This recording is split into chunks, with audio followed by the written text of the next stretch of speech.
జొన్న దోశలకి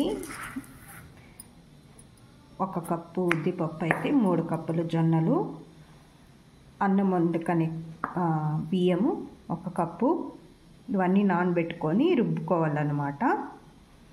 రుబ్బుకొని తర్వాత దోశలు ఎలా చేయాలో చూపిస్తాను. ఫ్రెండ్స్, ఇప్పుడు మనము జొన్నలతో దోశలు ఎలా చేయాలో చెప్తాను మీకు. అది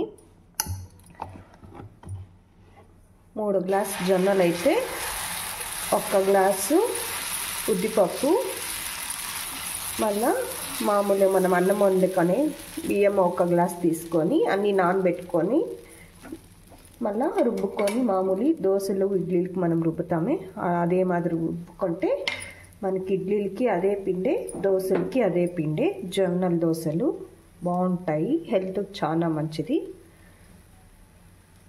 చూడండి, మన జొన్నల దోశలు రెడీగా ఉంది. ఒకవైపు అయినా వేసుకోవచ్చు, కావాలంటే 2 వైపులను తిప్పించుకోవచ్చు.